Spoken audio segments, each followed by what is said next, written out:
Greetings, this is July 22nd. A little calmer last night. I caught some sleep and I hope you did as well. We'll take a look at some of the changes in infrared over last night and today, this morning. Just looking at wind conditions, it depends really on where you are. Most of it is prevalent coming from the southwest. We're looking here at North Okanagan, 10 kilometers from the southwest, but it has a fanning effect, and if you're in the South Okanagan, it can actually be coming from the northwest. Jumping up to 100 Mile House from the west at 7 kilometers an hour, and if you notice almost center of the screen, there's a bit of a lull there. The wind conditions have calmed down around Green Lake, 70 Mile House. Looking back at the province, most of those high-speed winds are up north and in the North Okanagan around the Merritt area. But in many other regions, there's calmer air.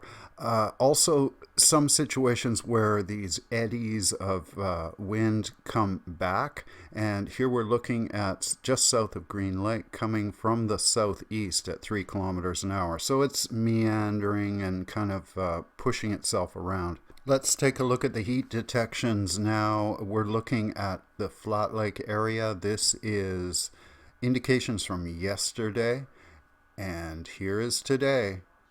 Not a lot of activity in the first MODIS scans. Looks to be pretty much in the existing perimeter, and these spots are kind of on the southwest flank. And just keep in mind, the rest of the fire is still going on. We're only looking at the new infrared generated in the last 6 hours, so less new infrared. Now we've moved over a little bit east to the Sparks Lake fire. This is west of Bonaparte, and here is the infrared from yesterday, and now rolling into just the new hotspots. And I am seeing activity around the Chris Creek area. However, there's not a lot to the north flank of this fire around the Young Lake area. That's a good sign. We've moved southwest. This is the Tremont Creek fire, and if you notice, there's one across the highway to the north. This is on yesterday's scan, and today that spot across the highway has disappeared, and I am seeing a bit of a push eastwards, but not a lot of newly generated heat detections. There's still a lot of activity on the western flank in that forested block at the bend in the river. And I am seeing what could be some controlled infrared signatures on the southern flanks, possibly wildfire crews eliminating fuel.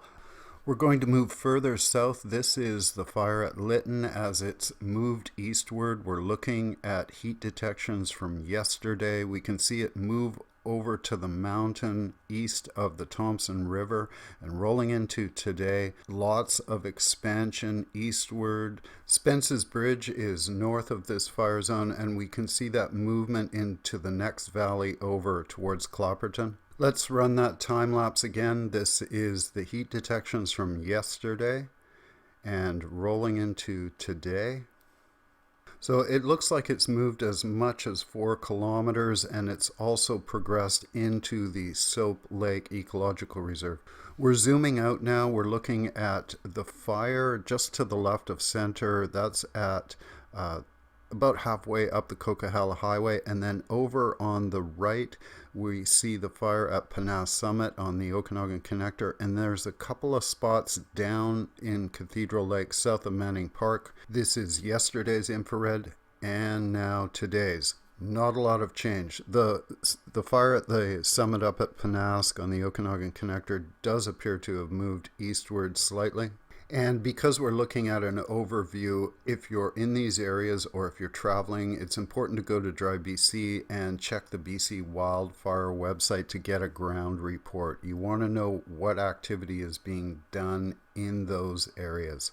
We're jumping over to the South Okanagan now. Towards the top center of the screen, that's the Okanagan Falls fire that's moved eastwards, and at the bottom is the Oliver fire that has progressed eastward as well. And also yesterday A few hotspots popped up south of Coston, that's south of Karameas, and just in the lower left portion of the screen. Now we're rolling into today. I'm not seeing any new spots around the Coston area, and those other fire flanks at Oliver and Okanagan Falls appear to have moved slightly to the northeast.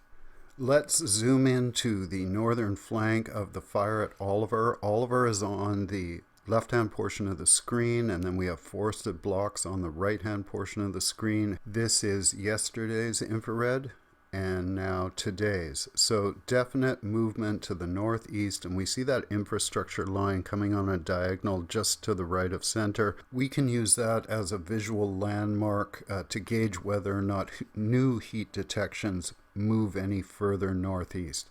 The other satellite systems will fill in the area with their heat detections as they move past later in the day. Then there's an opportunity to make a comparison and see whether there's movement during the day. The Modus Terra comes in about 12:30 a.m. and then a few hours later the VIIRS Suomi system shows its detections. We're looking at an area around the lower Arrow Lake, and it was running very hot yesterday. We can see north of Granby Provincial Park to the top of the left, and over on the right we see the fires near Nelson in the Kootenays. These are the heat detections from yesterday and now today. The activity on the east side of the Arrow Lake is very busy. Looks like some push from the east. Let's roll that again. Here's yesterday's infrared and today's. The Michaud fire looks to have moved southeastward slightly, but definitely busier on the eastern shores of the Arrow Lake, lower Arrow Lake. This is another region. It's very remote, dense, dry bush, and it will be crucial to get a ground report from BC Wildfire. The links are below in the description because you'll want to know what your access points are, especially for any small communities that are in the area. We've moved eastward. We're looking at Kootenay Lake. Nelson is to the left of the screen. We're looking at those fires north of Nelson, and the ones on the eastern and western shore of Kootenay Lake. On the east side, that's Boswell and Destiny Bay. These are the heat detections from yesterday and today. So slight movement to the north on the fires above Nelson, and slight westward movement on those fires on both sides of Kootenay Lake. We're moving up to the North Okanagan. Shuswap is on the left-hand side of the screen, and the Monachees are over on the right-hand portion of the screen. This is yesterday's infrared and now today's. I noticed the fires east of Adams Lake on the left-hand portion of the screen. They moved eastward, and a short distance away, the fires north of Shuswap moved westwards. Let's zoom in and take a closer look at that. We're looking at the top portion of the screen. This is yesterday's infrared and now today's. So very localized wind patterns. On one side of a valley it may be coming from the west, and then on another side of the valley it may be coming from the southeast.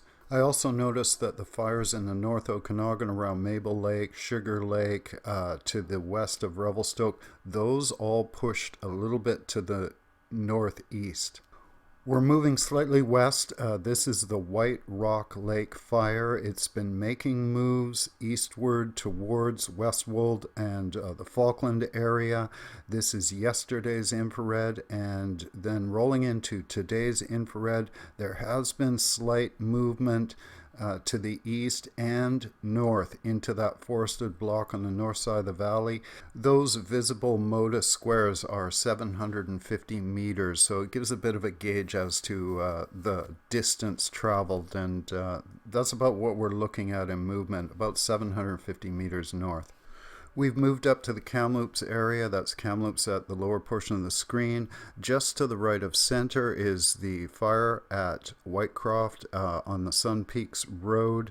Over on the left portion of the screen, we see the Chris Creek area and the Bonaparte. These are the heat detections from yesterday and now today. So no new heat detections in that first Modus and Suomi scan around the Whitecroft area. That's a good sign. We'll have to check back because I did notice some northward movement in the infrared displaying in the valley north of Whitecroft yesterday. We've jumped further north to the top of the Interlakes area. We're looking at Canham at the top portion of the screen. This is yesterday's infrared.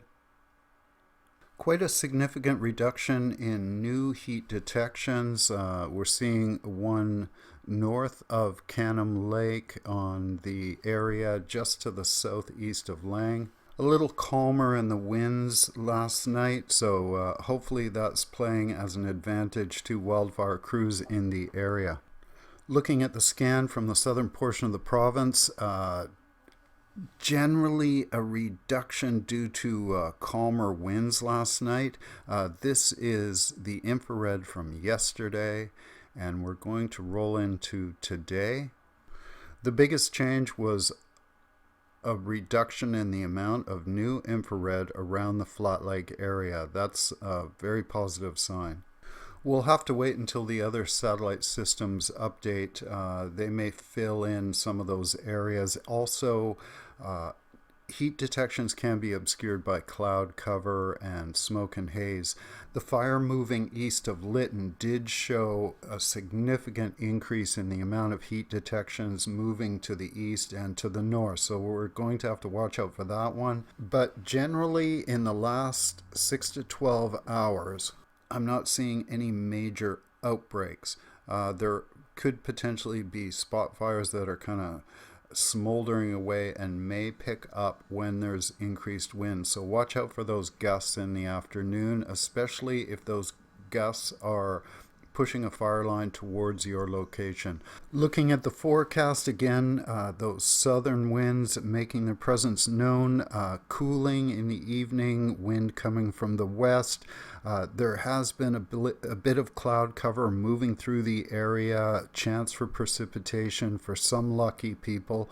We've got the flag stuck just south of Green Lake, around the Pressy Lake area, and looking ahead to Sunday, a potential for clouds to move in, maybe a new system, and wind shifts coming from the northwest with significant gusts. So be vigilant. Look for changing wind patterns towards the end of the week and over the weekend. Also, there's a lightning monitor in the description below. That's been a useful tool when some of these weather patterns move in. And there's not enough time to do the detail that some of these areas deserve. So please check the links in the description below and go to the BC Wildfire website and get updates on the ground reports. Those are vital. Thank you very much for watching. Be safe and keep your nose to the breeze.